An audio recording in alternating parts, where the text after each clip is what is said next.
Então, boa noite a todos. Esta é a reunião do dia 19 de abril de 2021. Boa noite. Continuamos na pandemia. Ana, você pode fazer a prece para a gente? Faço sim, Dirceu. Pode começar? Sim, pode. Então vamos lá.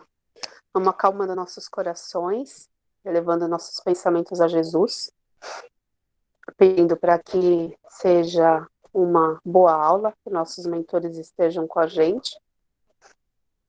E começando com a oração que Jesus nos ensinou. Pai nosso, que estais nos céus, santificado seja o vosso nome, venha a nós o vosso reino, seja feita a vossa vontade, assim na terra como no céu. O pão nosso de cada dia nos dai hoje, perdoai as nossas ofensas, assim como nós perdoamos a quem nos tem ofendido, e não vos deixeis cair em tentação, mas livrai-nos de todo o mal, que assim seja, graças a Deus. Que assim seja. Bom, o Evangelho eu abri no capítulo 10, item 1. Perdoai para que Deus vos perdoe. Bem-aventurados os misericordiosos, porque alcançarão misericórdia. Se perdoardes aos homens suas faltas contra vós, vosso Pai Celestial também perdoará vossos pecados. Mas se não perdoardes aos homens, quando eles vos ofenderem, vosso Pai também não vos perdoará os pecados. Se seu irmão pecou contra ti, cobra-lhe a falta a sós, entre ti e ele. Se ele te ouvir, terás ganhado um irmão. Então, aproximando-se Pedro, disse-lhe: Senhor, quantas vezes perdoarei ao meu irmão quando tiver pecado contra mim? Será até 7 vezes? Jesus lhe respondeu: Eu não vos digo 7 vezes, mas até 70 vezes 7. A misericórdia é o complemento da doçura, pois aquele que não é misericordioso não poderia ser dócil e pacífico. Ela consiste no esquecimento e no perdão das ofensas. O ódio e o rancor denota uma alma sem elevação nem grandeza. O esquecimento das ofensas é próprio da alma elevada, que está acima dos golpes que poderiam ser desferidos contra ela. Uma é sempre ansiosa, de uma suscetibilidade desconfiada e cheia de fé. A outra é calma, cheia de mansetude e caridade. Aqui eu li errado. Uma é sempre ansiosa, de uma suscetibilidade desconfiada e cheia de fé. A outra é calma, cheia de mansetude e caridade. Infeliz daquele que diz: Eu nunca perdoarei, pois se não for condenado pelos homens, certamente o será por Deus. Com que direito reclamaria o perdão de suas próprias faltas, se ele mesmo não perdoa dos outros? Jesus nos ensina que a misericordiosa não deve ter limites, quando diz que se perdoe a seu irmão, não 7 vezes, mas 70 vezes 7. Mas há duas maneiras bem diferentes de perdoar. Uma grande, nobre, verdadeiramente generosa, sem segunda intenção, que delicadamente poupa o amor próprio e a suscetibilidade do adversário, mesmo sendo ele quem está todo errado. A segunda, pela qual o ofendido, ou aquele que julga sê-lo, impõe ao outro condições humilhantes. Ele faz sentir o peso de um perdão que irrita ao invés de acalmar. Se ele estendesse a mão, não é com benevolência, mas com ostentação, para poder dizer a todo mundo: vede quanto sou generoso? Em tais circunstâncias, é impossível que a reconciliação seja sincera, de ambas as partes. Não, não é o que não é esta a generosidade. Esta é uma maneira de satisfazer o orgulho. Em toda contenda, aquele que se mostra mais conciliador, que prova maior desinteresse, caridade e verdadeira grandeza de alma, este sempre contará com a simpatia das pessoas imparciais. Muito bem.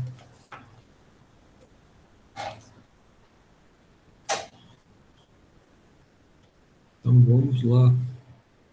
apresentar agora.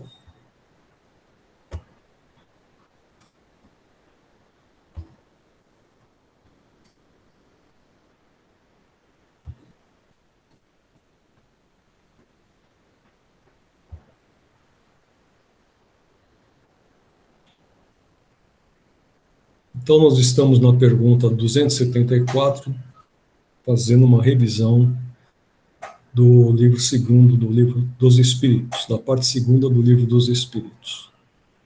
Então, são as relações no além-túmulo. A pergunta fala o seguinte: da existência de diferentes ordens de espíritos, resulta para estes alguma hierarquia de poderes? Há entre eles subordinação e autoridade? Muito grande. Os espíritos têm uns sobre os outros a autoridade correspondente ao grau de superioridade que hajam alcançado, autoridade que eles exercem por um ascendente moral irresistível. Podem os espíritos inferiores subtrair-se à autoridade dos que lhes são superiores? Aí ele responde: eu disse irresistível. Embora exista também entre os iguais, né, alguns espíritos que se sobrepõem sobre os outros, que acabam se tornando chefes, chefeitos e assim por diante. Já os espíritos mais adiantados, eles se impõem pela sua vibração, né? Então, a vontade dele é muito maior do que a vontade daquele que é inferior a ele. 275. O poder e a consideração de que um homem gozou na Terra lhe dão supremacia no mundo dos espíritos? Não, pois que os pequenos serão elevados e os grandes rebaixados. Leia os Salmos. Como devemos entender essa elevação e esse rebaixamento? Não sabes que os espíritos são de diferentes ordens, conforme seus méritos? Pois bem, o maior da Terra pode pertencer à última categoria entre os espíritos, ao passo que o seu servo pode estar na primeira. Compreendes isto? Não disse Jesus: aquele que se humilhar será exalçado, e aquele que se exalçar será humilhado? Aquele que foi grande na terra e que, como espírito, vem achar-se entre os de ordem inferior, experimenta com isso alguma humilhação? Às vezes bem grande. Normalmente sendo orgulhoso e invejoso. O soldado que depois da batalha se encontra com seu general no mundo dos espíritos, ainda o tem por seu superior? O título nada vale. A superioridade real é que tem valor. Os espíritos das diferentes ordens se acham misturados uns com os outros? Sim e não. Quer dizer, eles se veem, mas se distinguem uns dos outros.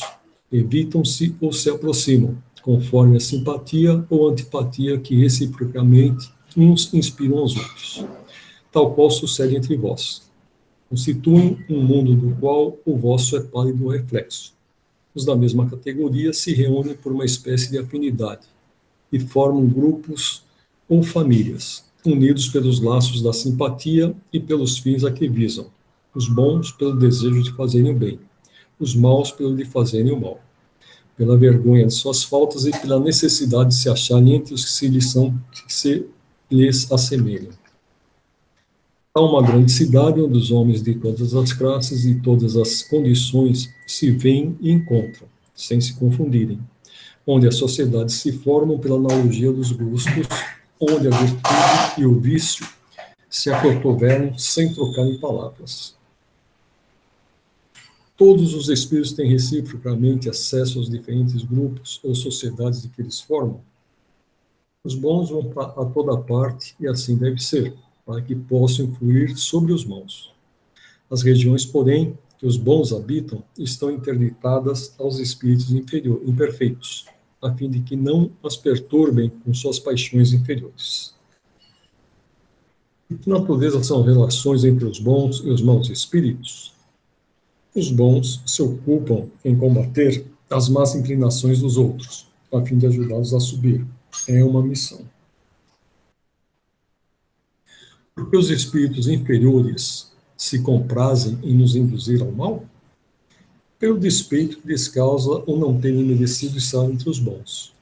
O desejo que neles predomina é o de impedirem, quanto possam, que os espíritos ainda inexperientes alcancem o supremo bem. Querem que os outros experimentem o que eles próprios experimentam. Isto não se dá também entre vós outros? Como se comunicam entre si os espíritos? Eles se veem e se compreendem. A palavra é material, é o reflexo do espírito.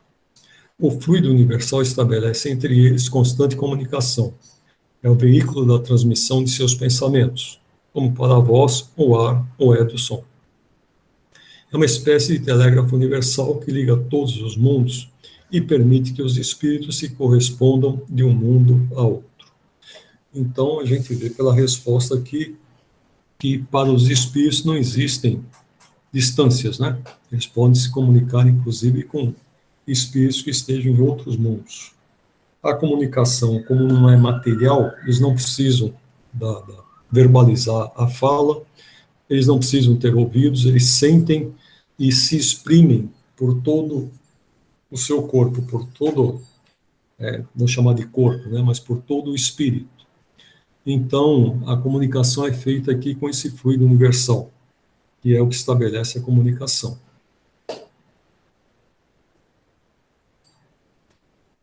Podem os espíritos reciprocamente dissimular seus pensamentos? Podem ocultar-se um dos outros? Não. Para os espíritos tudo é patente, sobretudo para os perfeitos. Podem afastar-se uns dos outros, mas sempre se veem. Isto, porém, não constitui regra absoluta, porquanto certos espíritos podem muito bem tornar-se invisíveis a outros espíritos, se julgarem útil fazê-lo. Isso aqui acontece com os espíritos superiores, né? Como eu disse na aula passada, se não me engano, que quando eles aumentam a vibração, os outros espíritos que estão numa vibração longa, né? Uma onda longa, por exemplo, a cor vermelha, ela tem uma cor bem longa, ela tem uma onda bem longa. Se eles estão nessa vibração, eles não conseguiriam ver um espírito, por exemplo, que estivesse vibrando numa cor azul, que é uma onda bem mais curta. A mais curta seria o ultravioleta. Então, os espíritos eles se escondem, eles se tornam invisíveis aos outros, aumentando a sua vibração, ou diminuindo a sua vibração para se tornarem invisíveis também. Como podem os espíritos, não tendo corpo, comprovar suas individualidades e distinguir-se dos outros seres espirituais que os rodeiam? Comprovam suas individualidades pelo perispírito, que os torna distinguíveis uns dos outros, como faz o corpo entre os homens. Os espíritos se reconhecem por terem coabitado a Terra? O filho reconhece o pai? O amigo reconhece o seu amigo? Perfeitamente, e assim de geração em geração. Como é que os que se reconheceram na Terra se reconhecem no mundo dos espíritos? Vemos a vossa vida pretérita e lemos nela como em um livro, vendo a dos vossos amigos e dos nossos inimigos. Aí vemos a passagem deles da vida corporal a outra.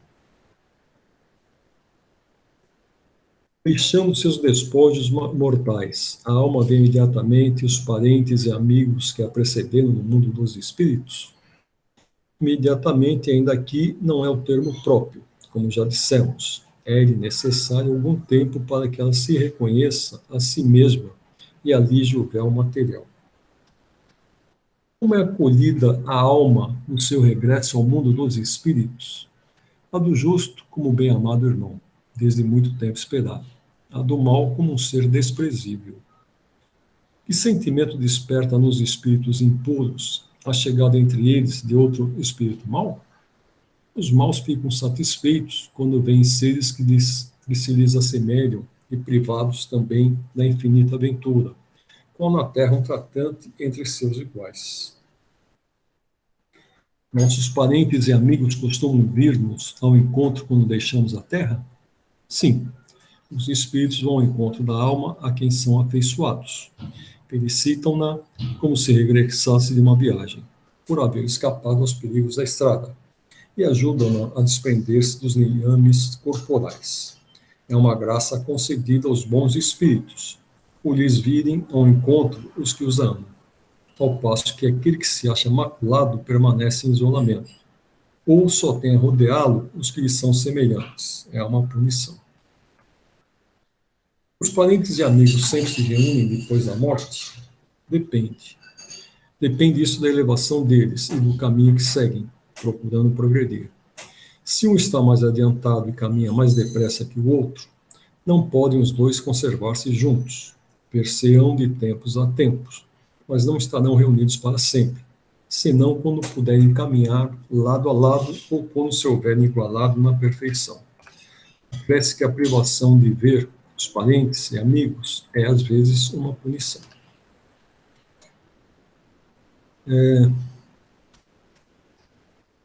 Nós vamos ver um pouco mais para frente aqui que eles vão falar de algumas gêmeas, né? Aí eu vou comentar sobre um trecho que eu separei do livro Os Mensageiros, que fala justamente desse problema aqui, né? Quando um espírito está mais adiantado e caminha mais depressa que o outro. Eles não podem estar juntos, embora sejam, às vezes, até um casal, como é o caso que eu vou passar para vocês, né? Que se amam de verdade, mas eles não podem estar juntos porque a mulher, ela foi melhor que o marido aqui na Terra, então ela está num nível superior ao dele. Embora ela vá visitá-lo, eles não podem ficar juntos. Então vamos continuar ainda no tema aqui, relações de simpatia e de antipatia entre os espíritos, metades eternas. Além da simpatia geral, oriunda da semelhança que entre eles exista, votam-se os espíritos recíprocas afeições particulares, do mesmo modo que os homens, sendo, porém, que mais forte é o laço que prende os espíritos uns aos outros, quando carentes de corpo material, porque então esse laço não se acha exposto às vicissitudes das paixões. Então, a reunião dos espíritos, como está dizendo aqui, não está submisso às paixões. Os espíritos se votam um pelo outro, como foi dito aqui, formam um laço, formam uma união muito mais duradoura. Não é união pelo sexo, não é união pela parte material, é a união espiritual, é um amor mais puro, vamos dizer assim. Alimentam ódio entre si os espíritos? Só entre os espíritos impuros há ódio, e são eles que insuflam nos homens as inimizades e as dissensões. Conservarão ressentimento um do outro no mundo dos espíritos, dois seres que foram inimigos na Terra? Não. Compreenderão que era estúpido o ódio que se votavam mutuamente e por ele o motivo que o inspirava. Apenas os espíritos imperfeitos conservam espécie de animosidade, enquanto se não purificam.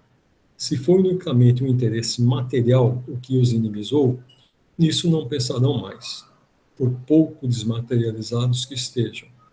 Não havendo entre eles antipatia e tendo deixado de existir a causa de suas desavenças, aproximam-se um dos outros com prazer. Então, aqui precisa ter um certo adiantamento, né? Então, se os espíritos já tiverem um entendimento, eles vão ver que aquela disputa que tinham aqui na Terra que deixou de existir, principalmente se fosse na parte material, né? Quando envolve paixão, isso aqui já muda um pouco de assunto, às vezes é até motivo, às vezes não. Com certeza a paixão sempre é um motivo de deixar o espírito mais atrasado, né? Quanto mais preso às paixões aqui da Terra, mais atrasado fica o espírito. Então, aqui o comentário de Kardec. Sucede como entre dois colegiais, que chegando à idade da ponderação, reconhecem a puerilidade de suas dissensões infantis e deixam de se malquerer, né?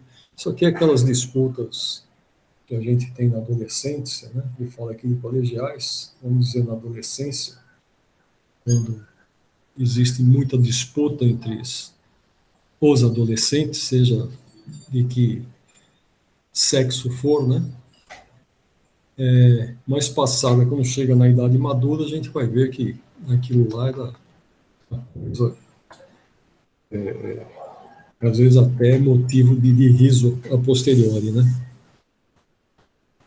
A lembrança dos atos maus que dois homens praticaram um contra o outro constitui obstáculo a que entre eles reine simpatia. Essa lembrança os induz a se afastarem um do outro. Que sentimento anima depois da morte aqueles a quem fizemos mal neste mundo? Se são bons, eles vos perdoam, segundo o vosso arrependimento. Se maus, é possível que guardem ressentimento do mal que lhes fizestes e vos persigam até, não raro, em outra existência. Deus pode permitir que assim seja por castigo.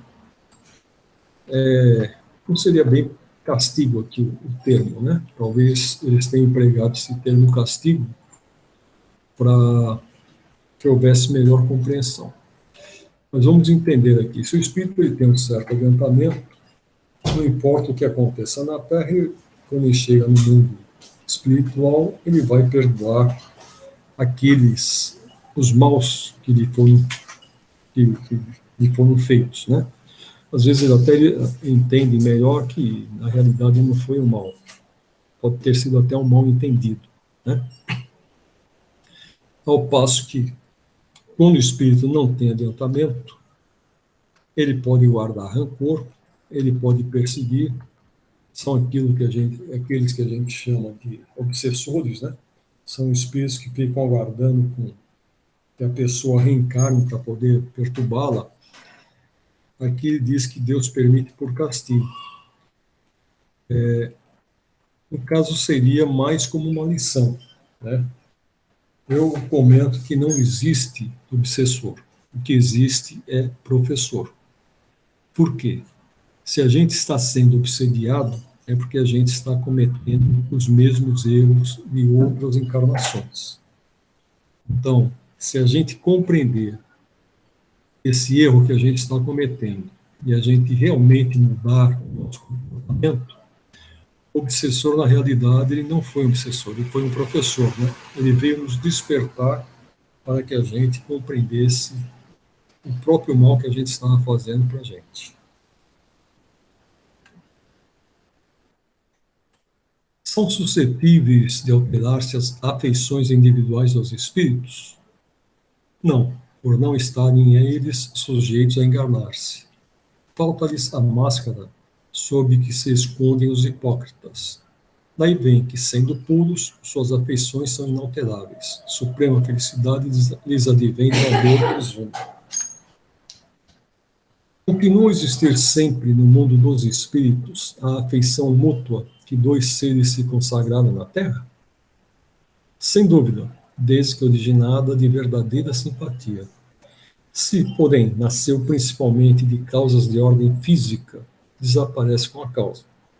As afeições entre os espíritos são mais sólidas e duráveis do que na Terra, porque não se acham subordinadas aos caprichos dos interesses materiais e do amor próprio.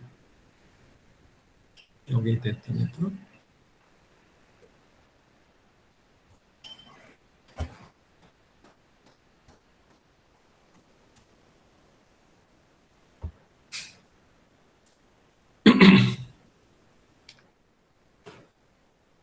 As almas que devam unir-se estão desde suas origens predestinadas a essa união, e cada um de nós, em alguma parte do universo, sua metade, a que fatalmente um dia se reunirá? Não, não há união particular e fatal de duas almas. A união que há é a de todos os espíritos, mas em graus diversos, segundo a categoria que ocupam, isto é, segundo a perfeição que tenham adquirido.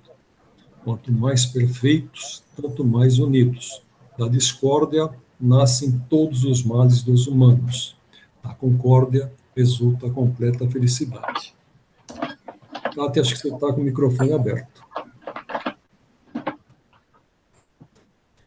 Em que sentido se deve entender a palavra metade? de que alguns espíritos se servem para designar os espíritos simpáticos? A expressão é inexata. Se um espírito fosse a metade do outro, separados os dois, estariam ambos incompletos. Se dois espíritos perfeitamente simpáticos se reunirem, estarão unidos para todo o sempre, ou poderão separar-se e unir-se a outros espíritos? Todos os espíritos estão reciprocamente unidos. Falo dos que atingiram a perfeição. Nas esferas inferiores, desde que o espírito se eleva, já não simpatiza como dantes com os que lhe ficaram abaixo. Dois espíritos simpáticos são complemento um do outro, ou a simpatia entre eles existente é resultado da identidade perfeita? A simpatia que atrai um espírito para o outro resulta da perfeita concordância de seus pendores e instintos. Se um tivesse que completar o outro, perderia a sua individualidade. A identidade necessária à existência da simpatia perfeita apenas consiste na analogia dos pensamentos e sentimentos, ou também na uniformidade dos conhecimentos adquiridos, na igualdade dos graus de elevação. Podem tornar-se diferentes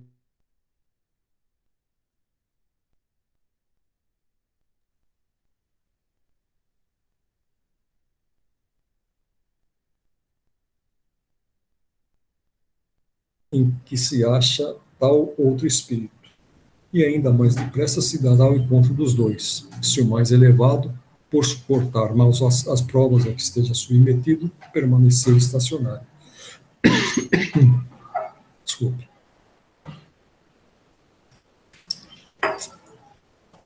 Podem deixar de ser simpáticos um ao outro dois espíritos que já o sejam? Certamente, se um deles for preguiçoso, vai ficar atrasado, né? Então, aconteceu o que foi dito ali na pergunta anterior. Um ficou estacionário, é o preguiçoso, o outro vai se adiantando. Se o preguiçoso não acordar e correr atrás, vai ficar para trás.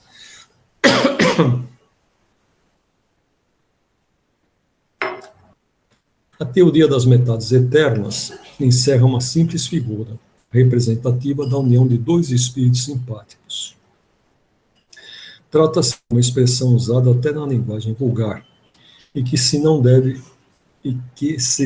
tornar ao pé da letra, tomar ao pé da letra. Não pertencem, de certo, a uma ordem elevada os espíritos que empregaram. Necessariamente limitados sendo o corpo de suas ideias, exprimiram seus pensamentos com os termos de que se teriam utilizado na vida corporal. Não se deve, pois, aceitar a ideia de que, criados um para o outro, dois espíritos têm fatalmente que se unir um dia na eternidade, depois de haverem estado separados por tempo mais ou menos longo. Bom, então, como eu comentei antes, né? Essa ideia de que um espírito a metade do outro espírito, na realidade não existe, né? Os espíritos são indivíduos, são individuais, eles podem se amar, terem uma atração recíproca, né? E com isso eles se tornam espíritos que vão se encontrar, vão ter uma convivência relativamente longa. Eu vou colocar para vocês um capítulo do livro Os Mensageiros, do André Luiz, não sei se vocês já leram, que ele conta a história do casal, o Afonso e Ismânia, acho que é Ismânia o nome dela. Deixa eu ver aqui. Ismênia ou Ismânia?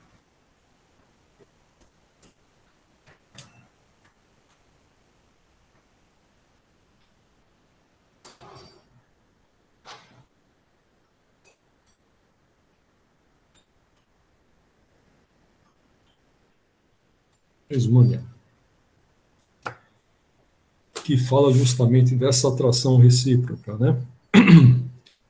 Depois vocês vão ler o texto e vocês vão entender. Então, o Alfredo, hoje, ele é o responsável por um posto de socorro que é ligado a uma coluna espiritual aqui da Terra, a qual o André Luiz vai visitar. E quando eles chegam lá, eles veem que eles encontram um casal e o André Luiz, ele pensa que o casal está ali, que convive juntos, né? E depois de uma certa conversa, o Alfredo fala: que bom que vocês chegaram junto quando o Ismânia vem me visitar. E aí ele não entende, e quando tem oportunidade ele pergunta a respeito disso. Realmente eles formaram um casal na Terra, tiveram filhos e tal, mas por uma intriga feita por um sócio desse Alfredo, ele acabou largando da mulher, né, abandonando inclusive os filhos, deixando na mão de uma governanta, foi para Portugal, só voltou para o Brasil quando ele soube que a mulher havia morrido. E a pessoa que criou todo o clima no momento de morte acabou pedindo perdão a ele, dizendo que ele havia feito, né?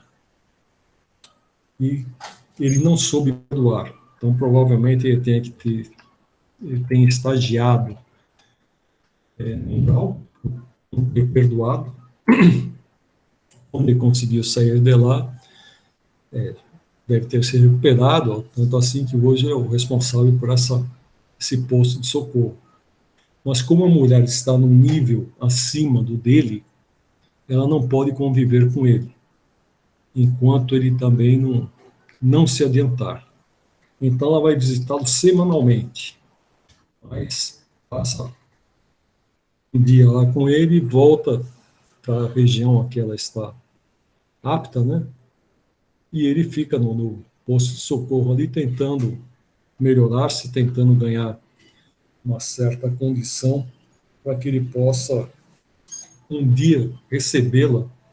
Ele não vai atingir o grau que ela está, mas vai atingir um grau que eles possam conviver novamente, que ela possa ficar com ele nesse posto de socorro, tá?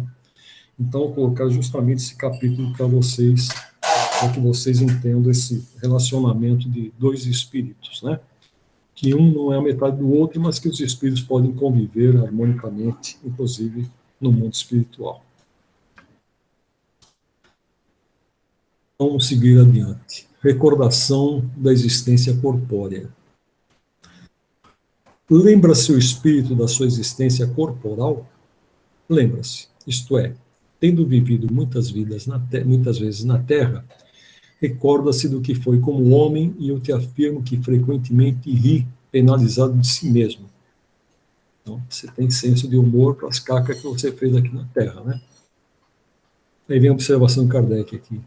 Tal qual o homem que chegou à madureza e que ri das suas loucuras de moço ou das suas puerilidades da meninice. A lembrança da existência corporal se apresenta ao espírito completa e inopinadamente após a morte? Não. Vem-lhe pouco a pouco, qual imagem que surge gradualmente de uma névoa, à medida que nela fixa ele a sua atenção. O espírito se lembra pormenorizadamente de todos os acontecimentos de sua vida? Apreende o conjunto deles de um golpe de vista retrospectivo? Lembra-se das coisas de conformidade com as consequências que delas resultaram para o estado em que se encontra como espírito errante. Bem compreendes, portanto, que muitas circunstâncias haverá de sua vida a que não ligará importância alguma, das quais nem sequer procurará recordar-se. A gente tem aquela experiência EQM, que eles falam, experiência de quase morte, né? Que é um relato que é comum a todas as pessoas que passam por essa experiência. Elas veem a sua vida passar à sua frente rapidamente em vários detalhes, né? Então, provavelmente, quando ele desencarna, isso vai acontecer também com ele, não só com aqueles que quase morreram, mas provavelmente com aqueles que morreram, eles lembrem todos essas passagens. Então, é como diz aqui, né? O que essas consequências, o que esses atos resultaram para o estado em que se encontra como espírito errante? Se a pessoa tem paixões, deixa-se dominar pelo ódio, pela vingança, pelo ciúme, assim por diante, né?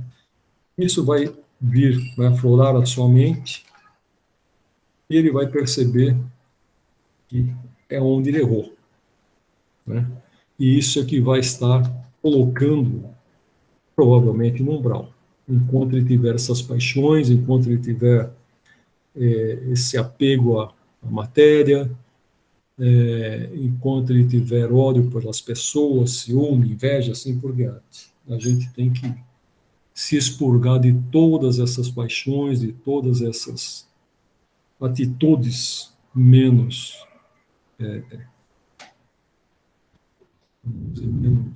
corretas, né? Para que a gente possa passar para um outro estágio, onde a gente vá provavelmente reencarnar, né? Se pelo contrário, se essas atitudes que ele teve foram boas, mesmo que ele tenha que estagiar por algum tempo no umbral, essas atitudes vão ajudá-lo bastante na sua volta às escolas espirituais e na sua próxima reencarnação, né? Então, as paixões é que nos reterão no umbral. Cuidado com as paixões. Mas, se o quisesse, poderia lembrar-se delas. Pode lembrar-se dos mais minuciosos pormenores e incidentes assim relativos aos fatos, como até aos seus pensamentos. Não o faz, porém, desde que não tenha utilidade. Entreviu o espírito objetivo da vida terrestre em relação à vida futura? Certo que o vê compreende muito melhor do que em vida do seu corpo. Compreende a necessidade da sua purificação para chegar ao infinito e percebe que em cada existência deixa algumas impurezas. Então, é o burilamento, né? Não sei se vocês conhecem esse termo de burilar. Burilar, quando você tem essas peças mecânicas que são cortadas não com a faca, mas cortada com prensas, né? Se a peça não for burilada, ela fica com uma lâmina ali que corta mais, feito navalha. Então eles colocam essas peças dentro de um barril cheio de caco de metal e fazem esse barril ficar rolando. Então ela vai burilando, ela vai arredondando as partes que foram cortadas. Então, se hoje em dia seria inclusive uma forma de você atestar a qualidade do produto, né? Se o produto foi burilado, se ele está com as bordas arredondadas, é porque ele passou por esse processo. Se ele tiver com as bordas cortantes, ele não passou. Então a qualidade do produto não é tão boa assim. Como é que ao espírito se lhe desenha na memória a sua vida passada? Ah, bom, desculpe, eu estava fazendo uma analogia aqui, né? Então, a mesma coisa acontece com a gente, né?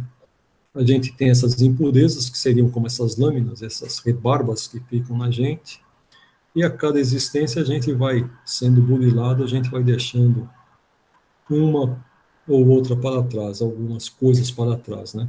Até que a gente não tenha mais nenhuma impureza. Como é que o espírito se lhe desenha na memória a sua vida passada? Será por esforço da própria imaginação ou como um quadro que se lhe apresenta à vista? De uma e outra formas.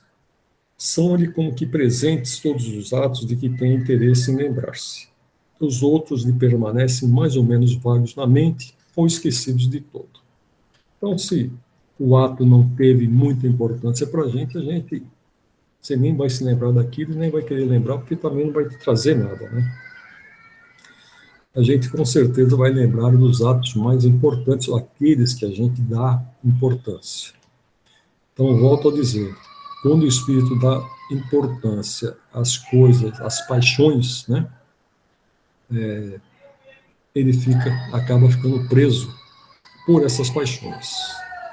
Então, se a gente lembrar de atos que a gente tenha feito, erros que a gente tenha cometido, e atos que a gente tenha feito, a gente vai usar isso como uma forma da gente melhorar numa próxima existência, né? Se, pelo contrário, a gente começa a lembrar e volta a ter ódio por uma pessoa, volta a querer vingar-se, volta a ter ciúmes, né?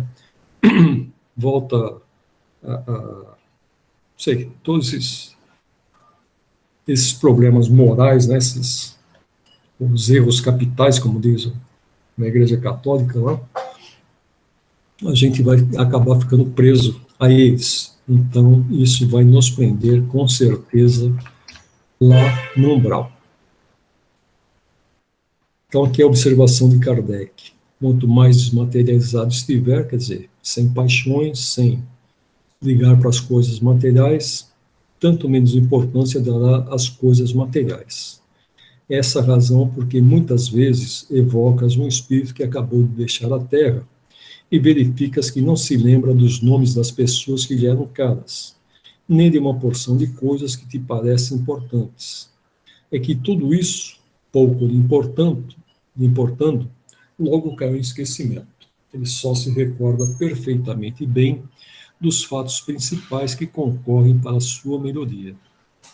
Então, esquecer nomes, etc. Interessante isso aqui, né? Mas, se ele não lembra do nome, é porque para ele não é importante, né? Ele vai lembrar das coisas que realmente são importantes, que não são as coisas materiais, seriam as coisas espirituais, como espírito, né? As coisas materiais são aquelas que nos prendem. O espírito se recorda de todas as existências que precederam a que acaba de ter. Todo o seu passado se lhe desdobra à vista, quais a um viajor os trechos do caminho que percorreu. Mas, como já dissemos, não se recorda de modo absoluto de todos os seus atos. Lembra-se destes conforme a influência que tiveram na criação do seu estado atual. Quanto às primeiras existências, as que se podem considerar como a infância do espírito, essas se perdem no vago e desaparecem na noite do esquecimento.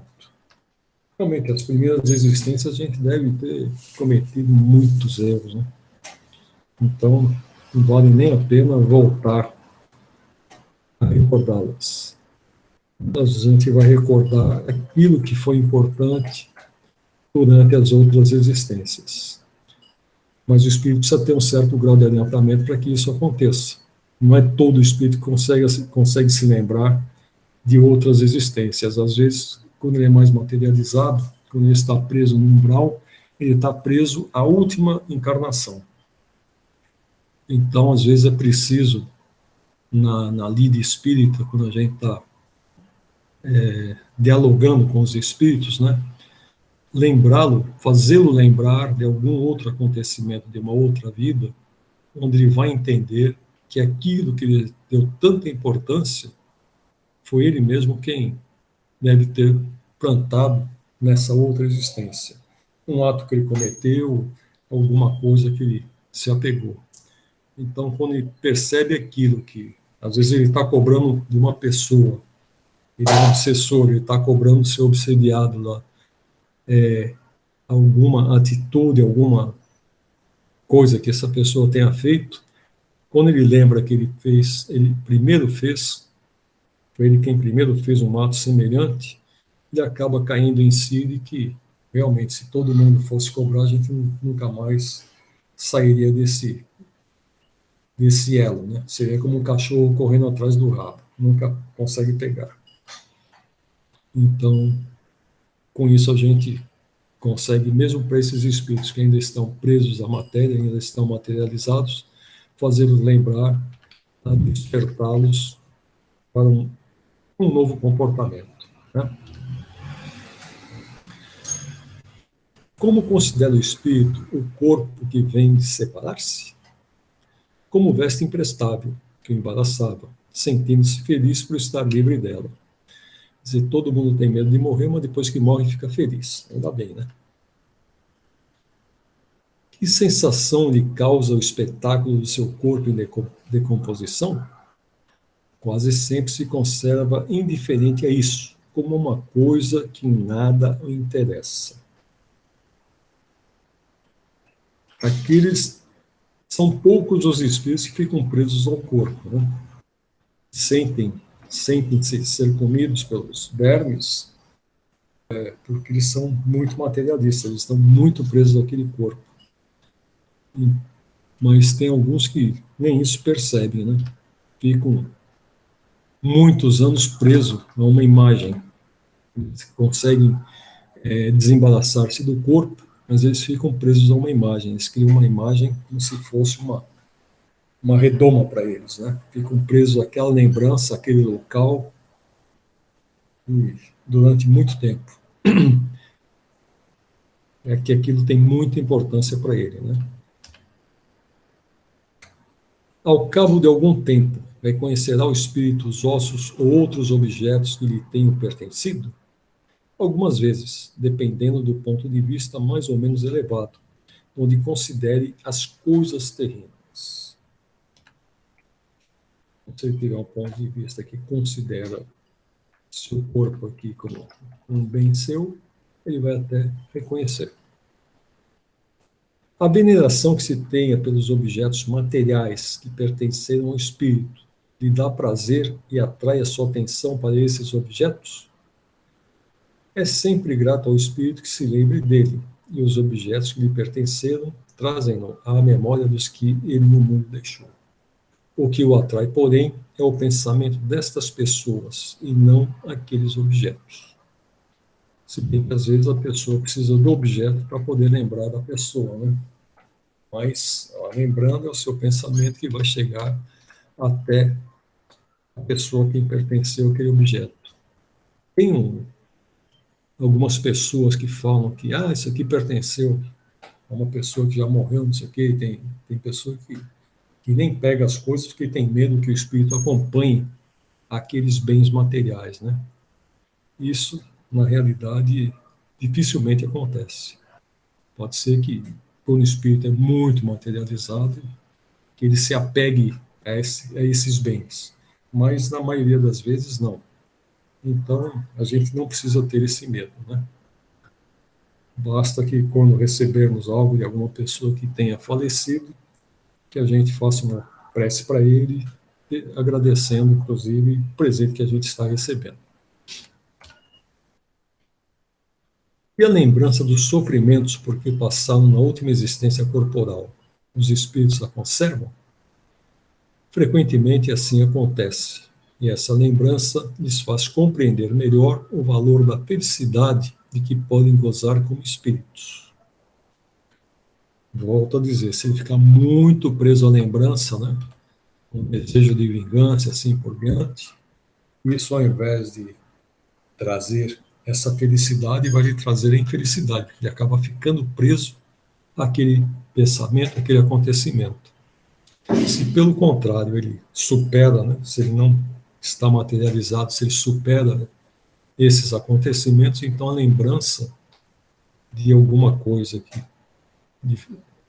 que aconteceu de mal, por exemplo, ele vai entender que aquilo, na realidade, foi um bem. Ele vai entender que naquele momento, aquela foi a melhor coisa que poderia acontecer. Para que ele despertasse para alguma coisa, para que ele tivesse uma atitude e assim por diante, né? Então, muitas vezes a gente está passando por um perrengue e a gente acha que, quando a gente está passando pelo perrengue, normalmente o pensamento é comum, né? Parece que aquilo nunca vai acabar, parece que a gente não tem força para dar um passo adiante e assim por diante.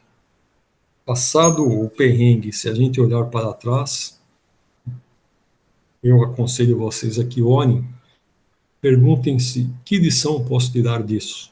Por que isso me aconteceu? né? Qual a lição que eu devo tirar desse perrengue? Isso daí a gente acaba crescendo também um pouco mais no nosso entendimento. O homem que nesse mundo foi feliz, deplora a felicidade que perdeu deixando a terra? Só os espíritos inferiores podem sentir saudades de gozos condizentes com uma natureza impura qual a deles. Gozos que lhes acarretam expiação pelo sofrimento. Para os espíritos elevados, a felicidade eterna é 1000 vezes preferível aos prazeres efêmeros da terra.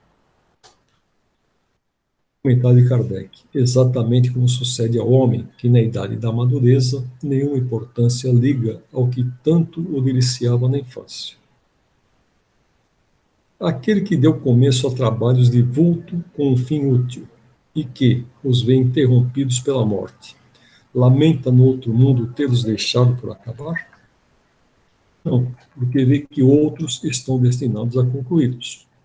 Trata ao contrário de influenciar outros espíritos humanos para que os ultimem.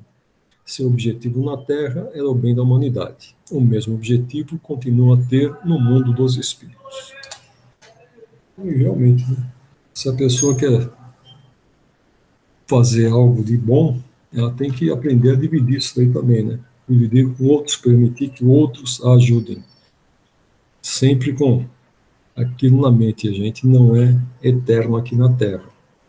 E a morte pode chegar a qualquer momento. Então, se a gente acha que só a gente consegue fazer aquilo bem, a gente já está errado, né? A gente deve permitir que os outros também façam. Pode não fazer do nosso jeito, a gente tem que aceitar isso também, né? Mas que contribuam para aquilo, para aquela obra que a gente está fazendo.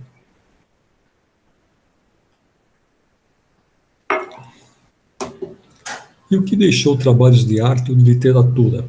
Conserva pelas suas obras o amor que lhes tinha quando vivo? De acordo com a sua elevação. Aprecia-as de outro ponto de vista e, não é raro, condene o que maior admiração lhe causava.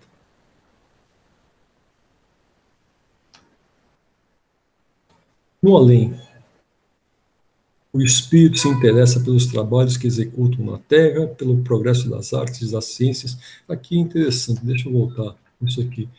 Vamos supor uma obra de arte, um quadro que o espírito tenha pintado, que uma pessoa tenha pintado aqui na Terra, né? E chega lá do outro lado, ele vai perceber que aquilo que ele pintou foi uma réplica de algo que já existia na espiritualidade. Inclusive, nesse livro Os Mensageiros tem uma passagem desse tipo aí. Eu vou ver se eu copio para vocês aqui depois, que essa eu não copiei. Mas fala de um quadro que tem de São Denis, e o André Luiz fala que conseguiu ver esse quadro em vida. Ele viu uma réplica no mundo espiritual, e o Alfredo, que eu já comentei com vocês, ele fala que ali também é uma cópia de um outro quadro que existe numa colônia espiritual ligada à França, que é original, e que o pintor encarnado, ele fez uma visita a essa colônia, viu o quadro, e quando chegou, ele ficou tão impressionado pelo quadro que quando chegou na Terra, enquanto ele não fez uma cópia, ele não sossegou. Preciso lembrar de copiar isso daí para vocês depois. E o que deixou trabalhos de arte ou de literatura? Conserva pelas suas obras o amor que lhes tinha quando vivo? Aqui eu já tinha lido, né? Vamos lá. No além, o espírito se interessa pelos trabalhos que se executam na Terra, pelo progresso das artes e das ciências, conforme a sua elevação ou a missão que possa ter que desempenhar. Muitas vezes, o que vos parece magnífico, bem pouco é para certos espíritos, que então o admiram, como o sábio admira a obra do estudante. Atento apenas no que promove a elevação dos encarnados e seus progressos. Em relação às ciências aqui, normalmente, as pessoas são inspiradas pelo mundo espiritual, né? Nossas grandes descobertas, nos caminhos a serem seguidos, tanto assim que a gente consegue perceber muitas descobertas, né, elas aconteceram por mero acaso, né? E isso não é mero acaso. Provavelmente aquele espírito ele já tivesse adquirido os conhecimentos anteriores que o levaram a chegar àquela conclusão e um preparo também no mundo espiritual. Tanto assim que, às vezes, o mesmo entendimento científico ele aparece em mais de um local ao mesmo tempo, né? Então, se um não se, não se antecipa, o outro que lhe vem logo atrás poderia estar chegando à mesma conclusão que ele, né? Isso aconteceu, por exemplo, com Newton. Ele fala da lei da gravidade. Newton também, além da lei da gravidade, ele descobriu um cálculo matemático que se chama cálculo integral, cálculo diferencial. Ao mesmo tempo, havia um outro, um alemão, que ele deu um outro nome para o mesmo tipo de cálculo.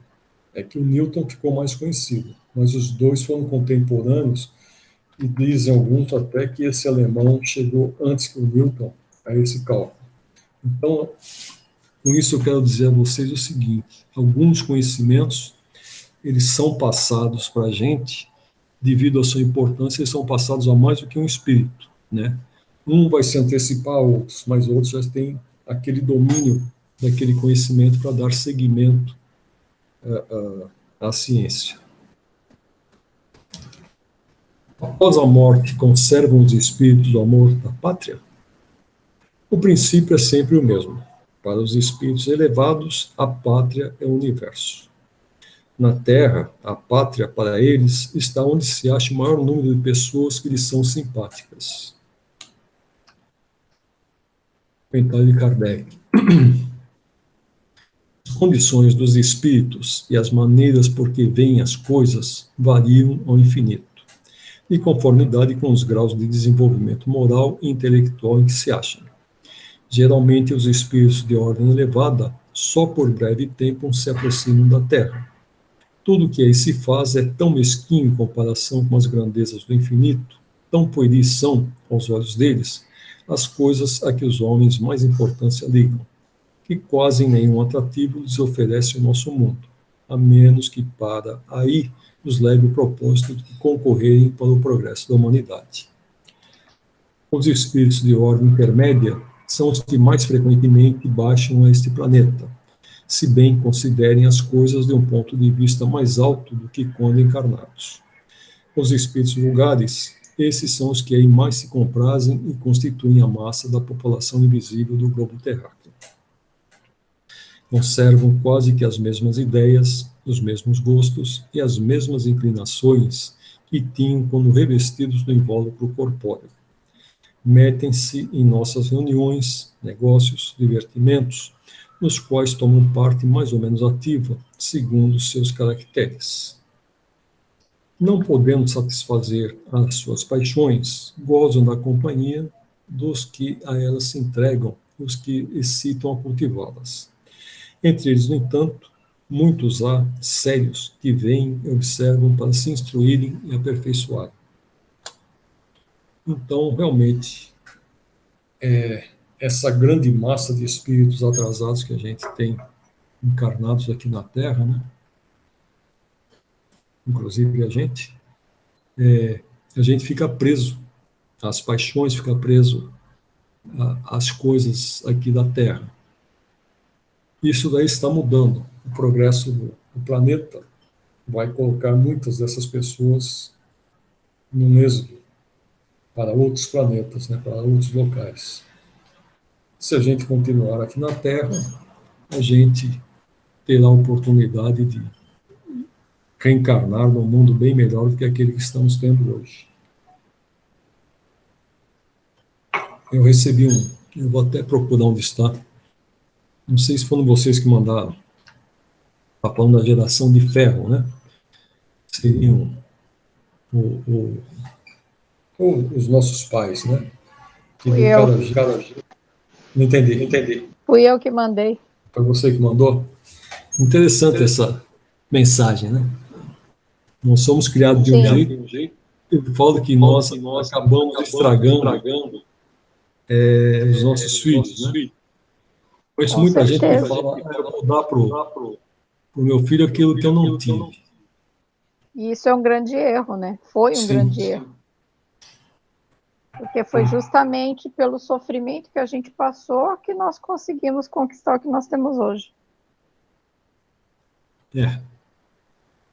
O respeito que a gente tinha, né? Se bem que eu dei uma educação bem rígida para os meus filhos. Rígida no seguinte sentido: sabiam o que eles podiam fazer, até quando, né? Eu tenho 3 filhos, eu dei um tapa no mais novo uma vez. Do resto, nunca bati nos meus filhos. Eu colocava muito de castigo. Mas eu era sempre firme no meu comportamento, né? Era igual para os 3, o que um podia fazer, outros também podiam fazer. Eu não sei se vocês lembram quando teve um aluno aqui em Santos que bateu numa professora de inglês. Vocês estão lembradas? Sim. Foi no Meu, Santa Cecília. na época, meu filho colocou uma mensagem num grupo que a gente tinha lá, né? Ah, se eu tivesse feito isso. Ele sabia que a minha reação não seria como a mãe daquele garoto lá que foi contra a professora, né? Seria contra eles. Então, eu lembro até hoje de uma charge que mostra que no meu tempo tá o pai, a mãe, o professor, o aluno embaixo lá e os 3 perguntando que notas são essas, né? E na geração atual tá o pai, a mãe e o filho perguntando para o professor que notas são essas, como se a culpa fosse do professor, né? Mas tem uma coisa que eu noto, viu, Dirceu, nisso aí. Essa mentalidade que você está falando de a gente não passar a mão na cabeça dos filhos e tudo, vai da faixa de 50 para trás, tá? Esse pessoal Para trás ou para mais? para mais, para mais. Eu quis dizer para mais. Porque de 50 para menos é justamente esse pessoal que fica passando a mão na cabeça dos filhos, que eu falo que é uma geração que se estragou e estragou mais ainda seus filhos. Exatamente, eu concordo com você. Eu penso que desde o primeiro momento que inventaram a tal progressão continuada, acabou. Que tirou o direito, né, do aluno reprovar, nós temos obrigação de fazer o aluno passar, não importa se ele estudou ou não, ele tem que passar de ano, é automático. Isso começou a estragar essa geração de pais e mães que hoje passam a mão na cabeça dos filhos. E essa geração que hoje passa a mão na cabeça dos filhos ainda não tem o agravante da geração atual, que é o fácil acesso a tudo. Então, eu costumo, inclusive, brincar que nós temos hoje uma geração algodão doce. Eles são muito frágeis, eles desmancham-se por qualquer coisa e eles têm os pais ali para, sabe, segurar a onda deles. Eu concordo plenamente com a sua fala. Essa geração de hoje já vem sendo estragada pelos pais, que são pais frutos da progressão continuada. Porque só eu sei, só quem é professor sabe o quanto a gente sofre para conseguir dar impor um pouco de respeito, sabe? A gente tem que conquistar pela admiração, porque assim, eles não respeitam nem pai e mãe, quanto mais professor. Tá feia a coisa. O ano passado, nós tivemos que passar alunos que não entraram uma vez no Meet, que não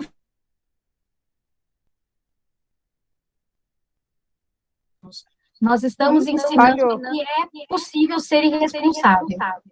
E tem outra coisa, não é só isso, não. A progressão continuada foi outro agravante. Se você lembra de quando veio aquela lei da palmada e quando o menor não podia mais trabalhar, foi tudo a ver também com a lei do Estatuto da Criança e do Adolescente, né? É o O ECA. ECA Isso também, foi o estragando. ECA O ECA, não é uma ECA mesmo, né? é uma ECA mesmo. Estragou o que estragou a sociedade. Esse monte de adolescente com tempo ocioso. Acabou com tudo. Eu ia comentar justamente isso. Eu acho que são várias coisas. O ECA, a progressão continuada, A lei da a, palmada. a liberação da mulher, que antigamente Sim. marido obrigava a mulher a ficar em casa, hoje ninguém mais obriga, né? A mulher se Mas liberou por isso. Mas é porque confundem as coisas, né, Dirceu? Não. Confunde liberdade com libertinagem. O que está acontecendo hoje em dia é que a mulher não se dá o valor. Bota filho no mundo, a torta à direita, entrega para a avó, para a escola educar.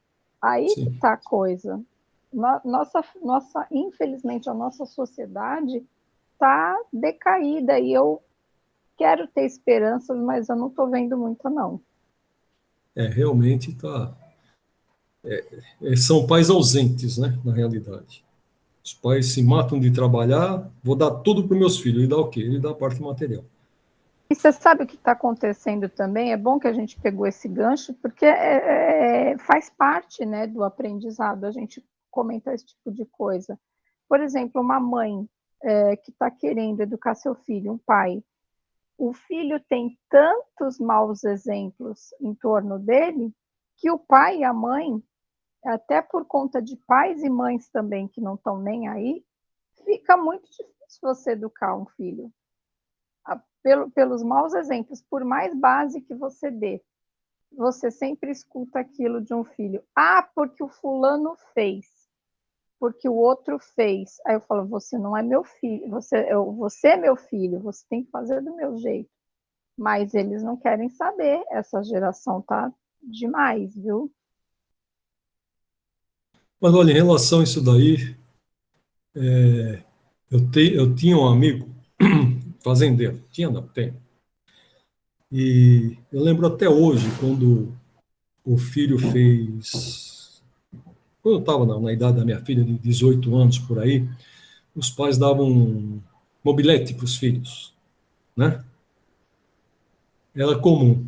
Aí um dia a gente está numa reunião online, você vê, eu estava preparado para dar uma mobilete para o meu filho, agora eu vou ter que dar um carro. Eu falei, por quê? É porque todo mundo está dando carro. Eu falei, quer dizer que se mandar o pessoal se jogar do abismo, você vai se jogar também, porque todo mundo está se jogando? Né? É interessante, ele quer mostrar para a sociedade que está acompanhando a seu. E ele também Qual é o pode dar pensamento para o dele? filho. É difícil.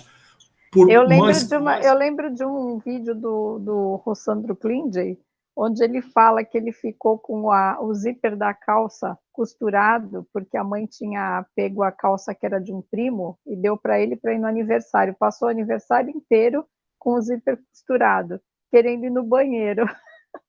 Aí ele fala assim, por conta disso eu quis crescer, trabalhar e comprar uma calça melhor para mim. Mas aí que tá. Antigamente a gente precisava conquistar as coisas, né? Hoje eles estão ganhando. Hoje, bom, vamos ver. As coisas vão mudar. Então, Pena que não é no nosso tempo, né, Dirceu? O tempo da espiritualidade é outro. Pena que não é no nosso tempo, né? mas nada acontece por acaso, né? Nós vamos ter uma explicação Sim, para nós essas pedimos, coisas. né? Nós pedimos para estar aqui. Sim, mas eu digo, inclusive as atitudes que estão acontecendo hoje, esse monte de coisa aí, não acontece por acaso. Lá na frente a gente vai entender Sim, tudo é permitido. a explicação, o porquê. Talvez fosse até uma preparação para essas gerações cristais que estão vindo aí. Então, lá. As ideias dos espíritos se modificam quando na erraticidade? Muito. Sofrem grandes modificações à proporção que o espírito se desmaterializa. Pode este, algumas vezes, permanecer longo tempo imbuído das ideias que tinha na Terra, mas, pouco a pouco, a influência da matéria diminui e ele vê as coisas com maior clareza. É então que procura os meios de se tornar melhor. Já tendo o espírito vivido a vida espírita antes da sua encarnação, como se explica o seu espanto ao reingressar no mundo dos espíritos? Isso só se dá no primeiro momento, e é efeito da perturbação que se segue ao despertar do espírito. Mais tarde, ele vai se inteirando da sua condição, à medida que lhe volta a lembrança do passado e que a impressão da vida terrena se lhe apaga.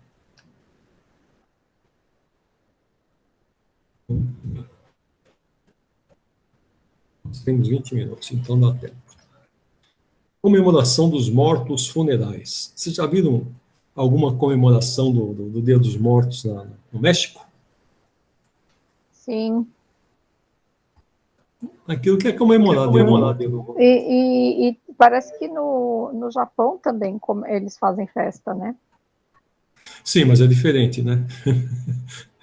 A festa do japonês é diferente da festa do... Sim, eu digo que é feita uma comemoração, né? Claro que no México é uma coisa espalhafatosa. Eu acho a do Japão, ela é feita com respeito, né? O japonês, ele respeita muito os antepassados. Normalmente, quem é shintoísta, né, tem em casa um local onde eles ficam a cinza dos seus antepassados. Eles têm um altarzinho lá, que eles vão lá, eles colocam fruta, eles batem palma, comemoram, eles têm um tratamento especial nesse altar. Quase todos os dias eles homenageiam os seus antepassados. É o povo que mais venera seus idosos, né? Sim. Mais respeito. Agora no México não tem respeito, no México tem brincadeira, né?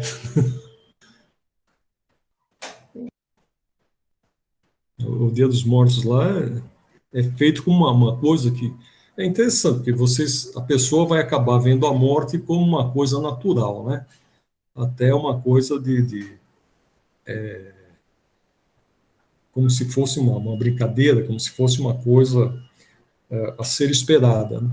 Não como a gente às vezes comemora aqui com sofrimento, todas as vezes que vai comemorar o Dia dos Mortos, a pessoa fica lembrando daquela pessoa que morreu, ainda em sofrimento, ainda com saudade, uma série de coisas, né? Então, eu acho que esse desprendimento do mexicano é muito legal. Tem, inclusive, uma animação, né? Sim. Tem uma animação que não sei se é da Pixar ou se é da Disney. Eu não lembro o nome agora, mas é bem legal. Um desenho, né? Isso, uma animação, desenho. Na minha época era desenho, tá? Eu tenho mais de 50. Eu estou usando o termo atual, né? Mas na minha época também era desenho. Então tá bom.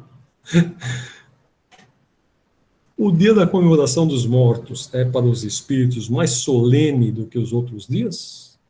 Apraz-lhes ir ao encontro dos que vão orar no cemitério sobre seus túmulos? Os espíritos acodem nesse dia o chamado dos que da terra lhes dirigem seus pensamentos, como fazem no outro dia qualquer. Eu lembrei de um fato agora.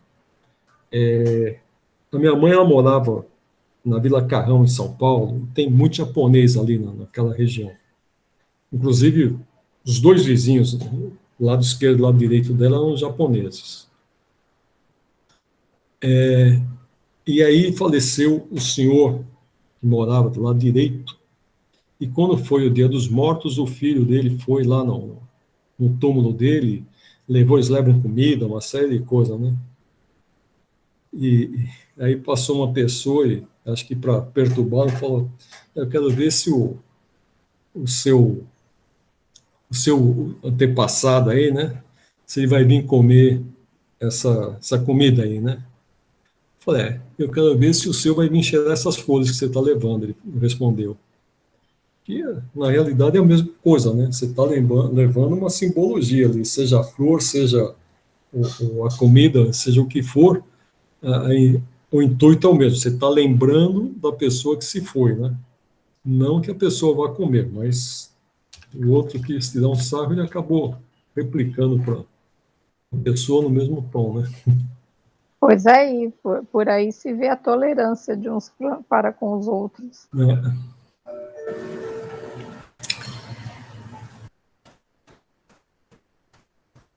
Então, vamos voltar aqui. O dia da comemoração dos mortos é para os espíritos mais solene do que os outros dias? Apraz-lhes ir ao encontro dos que vão orar no cemitério sobre seus túmulos? Os espíritos acodem nesse dia ao chamado dos que da terra lhes dirigem seus pensamentos, como fazem no outro dia qualquer. Mas o de finados é para eles um dia especial de reunião junto de suas sepulturas.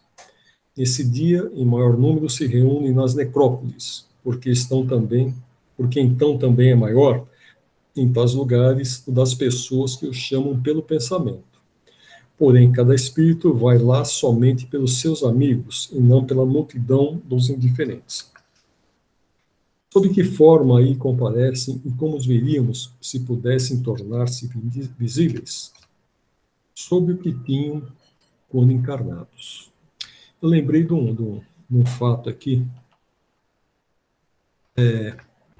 Uma vez, um grupo de médiuns que eu dirigia lá no interior, eu não sei se eu já comentei isso com vocês, e veio um rapaz que ele estava dando o curso do livro do Evangelho, ele fala para mim: tem uma senhora aí, ela é a filha tal, né? E ela é muito apegada à sogra, ela estava dizendo que toda vez que eles passam por algum problema, eles chamam a sogra, e se a sogra tivesse viva, isso, aquilo e tal. Será que não dava para evocar a sogra dela?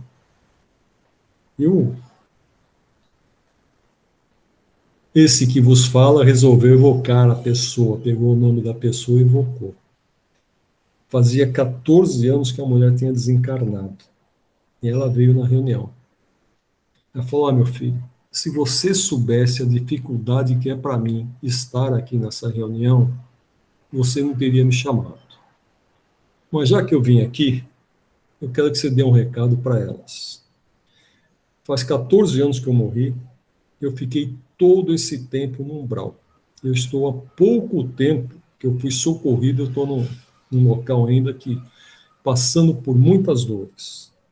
Então, por favor, diga para elas que quando elas tiverem que pedir alguma coisa, que elas peçam para Jesus, que é a pessoa certa, que é o Espírito certo para quem elas devem se socorrer. Porque toda vez que eles têm um problema naquela casa, eles se lembravam de mim. E quando eu estava lá no umbral, eu sofria muito, porque eu não podia fazer nada por eles. Então eles se lembravam: se a avó tivesse aqui, seria diferente. Se a avó tivesse aqui, e eu não sou a pessoa que eles acham que eu fui. Então, por favor, dê esse recado para elas, peça para que elas olhem muito para mim, porque eu estou precisando muito de oração, muito mais do que ser chamada para resolver o problema deles encarnados aqui. Você sabe que quando fui conversar com a mulher, eu falei: realmente, lá em casa a gente, toda vez que tinha, ficava lembrando assim: é assim? Então o que eu tenho que fazer? Olha, ora por ela, faça bastante oração. Ela foi socorrida, mas os pedidos de vocês estavam deixando em sofrimento, né? E ela agora pede que vocês a ajudem com orações. Eu sei que não vi mais a mulher, mas ela fala: então eu vou fazer isso daí. Então, às vezes a pessoa fica... Nós vimos isso daí um pouco em umas perguntas anteriores aqui, né? Elas ficam pedindo para... Acha que porque era parente que desencarnou que vai poder ajudar, nem sempre o espírito tem essa condição de realmente ajudar. Sim, há bastante tempo eu tinha conversado até lá no centro a respeito disso. As pessoas não podem pedir jamais nada para quem desencarnou, porque não se sabe qual a condição do espírito, né? Realmente. Então, vamos seguir que já está quase dando a hora.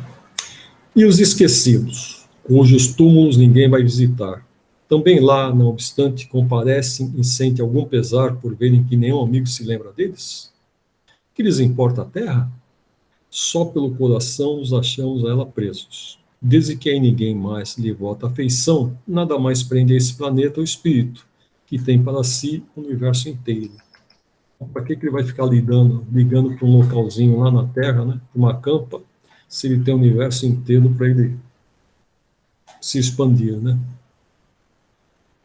A visita de uma pessoa a um túmulo causa maior contentamento ao espírito, cujos despojos corporais aí se encontrem, do que a prece que por ele faça essa pessoa em sua casa? Aquele que visita um túmulo apenas manifesta, por essa forma, que pensa no espírito ausente. A visita é a representação exterior de um fato íntimo. Já dissemos que a prece é que santifica o ato da rememoração. Nada importa o lugar, desde que é feita com o coração. Então, aqui vem a confirmação. A prece ela é muito mais importante do que a visita ao túmulo, né? Os espíritos das pessoas a quem se erigem estátuas ou monumentos assistem à inauguração de urnas e outros experimentam algum prazer nisso?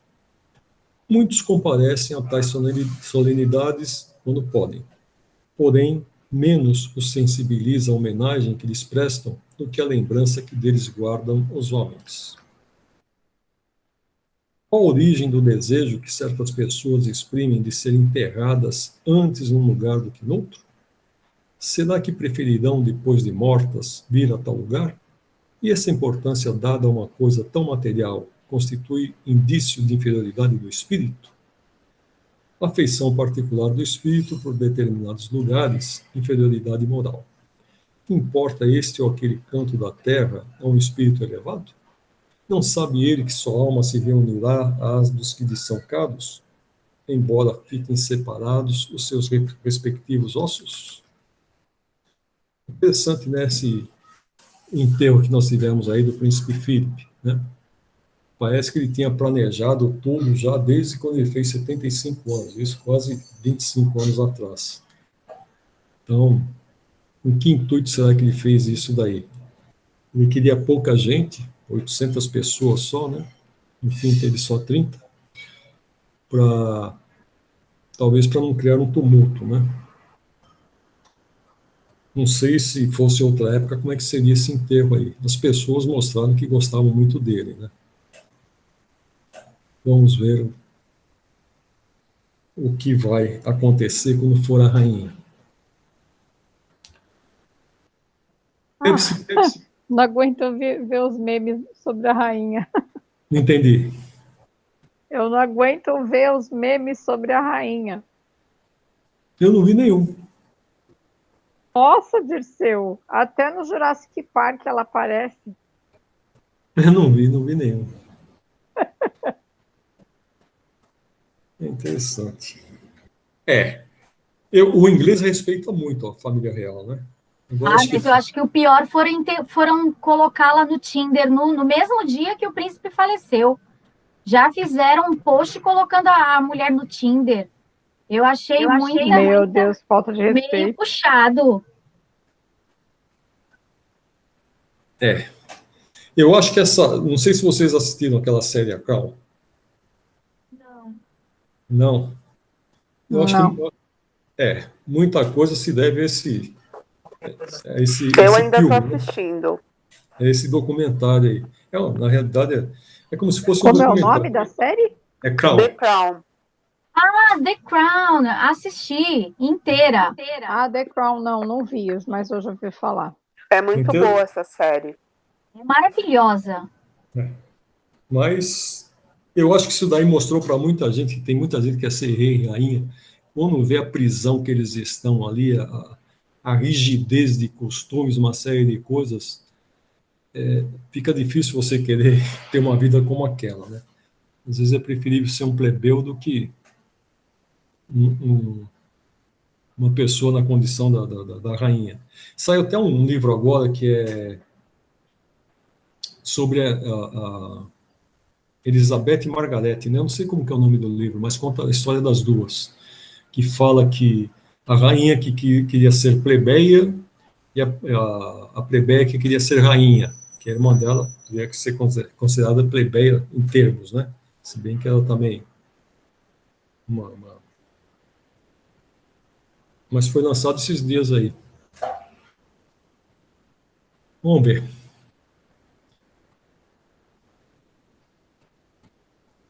Deve-se considerar futilidade a reunião dos despojos mortais de todos os membros de uma família?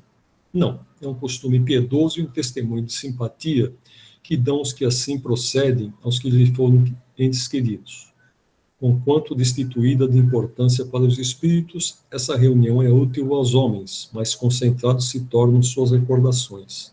A tia da minha mulher, ela acabou recolhendo os ossos de todos os parentes que estavam fora da cidade lá e colocou tudo na campa deles lá. Tem um osso de quase todo tios, tias, que ela considerava lá, colocou tudo na campa dela lá. Comovem a alma que volta à vida espiritual as honras que lhe prestem aos despojos mortais? Quando já ascendeu a certo grau de perfeição, o espírito se acha escoimado de vaidades terrenas e compreende a futilidade de todas estas coisas. Fica sabendo, porém, há espíritos que nos primeiros momentos que se seguem à sua morte material experimentam grande prazer com as honras que lhes tributam, ou se aborrecem com o pouco caso que façam de seus envoltórios corporais. É que ainda conservam alguns dos preconceitos desse mundo. Eu li um livro uma vez que é comum acontecer no enterro, todo mundo vai lá depois fica contando piada, né? Alguns ficam lembrando do morto, de coisas passadas, e outros ficam contando piadas, e outros ficam comparando com outras pessoas, né? Então as pessoas estavam fazendo um comentário de um outro espírito que havia desencarnado, esse que havia desencarnado era um político, e um outro espírito que também tinha sido político que havia desencarnado antes. E os comentários não eram tão elogiosos assim, esse que já havia desencarnado antes. E o espírito acaba aparecendo na reunião e cobrando as pessoas que estavam falando mal dele lá, e acaba se tornando obsessor dessas pessoas pelos comentários que fizeram a respeito dele. Então, é bom deixar também esse tipo de comentário, as piadas, né, nos enterros de lado, né?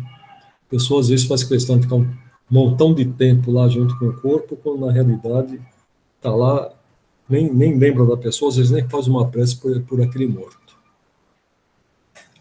O espírito assiste ao seu enterro? Frequentemente assiste, mas algumas vezes, se ainda está perturbado, não percebe o que se passa. Ele não percebe que o corpo é dele. Lisonjeia-o a concorrência de muitas pessoas ao seu enterramento? Mais ou menos, conforme o sentimento que as anima. O espírito daquele que acaba de morrer assiste à reunião de seus herdeiros? Quase sempre. Para seu ensinamento e castigo dos culpados. Deus permite que assim aconteça. Nessa ocasião, o espírito julga do valor dos protestos que lhe faziam.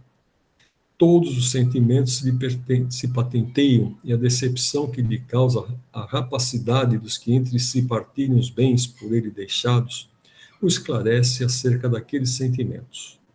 Chegará, porém, a vez dos que lhe motivam essa decepção. Também vão morrer um dia, né? Quando a pessoa é muito material, muito materialista, ela vai deixar bens, muitos bens das pessoas, por mais que deixe, nunca é o suficiente para aqueles que ficam, né? Então, aí ele começa a ver aquelas divisões que um quer mais que o outro, né? Um acha que recebeu menos que o outro e assim por diante. E ao invés de ele ser lembrado às vezes com sentimento de amor, é lembrado com sentimento de rancor, porque não deixou mais, porque deixou mais para o outro. Aí vem todos os problemas de inveja, cupidez, de orgulho e assim por diante, né? Então, aí é que vem a lição para aquele espírito. Com instintivo respeito que, em todos os tempos e entre todos os povos, o homem consagrou e consagra aos mortos, é efeito da intuição que tem da vida futura? É a consequência natural dessa intuição. Se assim não fosse, nenhuma razão de ser teria esse respeito. Então, chegando em cima da hora, hein? Deixa eu salvar o arquivo.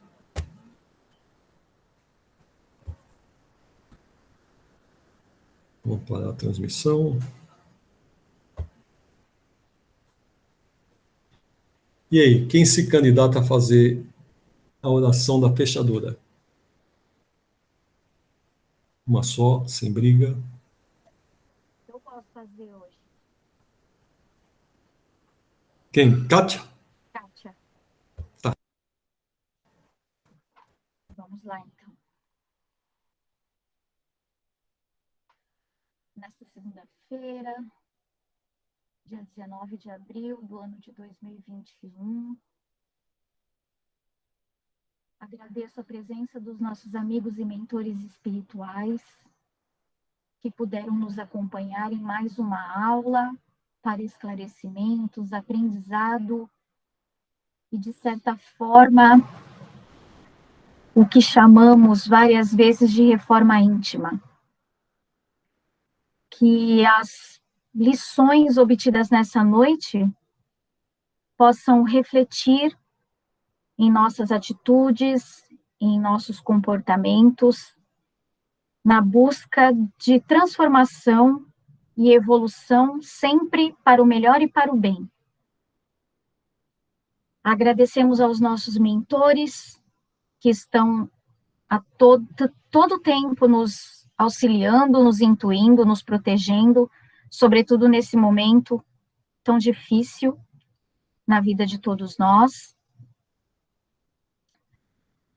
Peço que uma legião de anjos possa estar sempre presente em cada um dos hospitais onde encontram-se os acamados, entubados e doentes por conta da Covid-19, assim como também por outras doenças. Que todos possam ter a benevolência divina, possam ter a misericórdia do nosso Senhor Jesus Cristo e de Deus, para que se recuperem e voltem logo para casa, para o seio de seus familiares.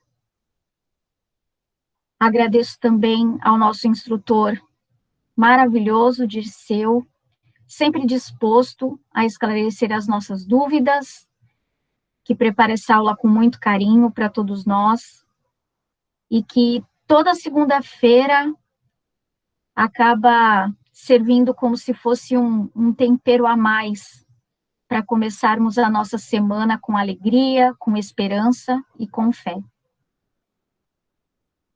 Muito obrigada por tudo, meu Deus, pois apesar de estarmos passando por uma guerra, ainda que invisível, temos a chance e a oportunidade de estarmos em nossos lares, diante de aprendizagens do Evangelho, que podem nos auxiliar a passar por essas, talvez, mais difíceis lembranças que teremos um dia para contar para os nossos netos.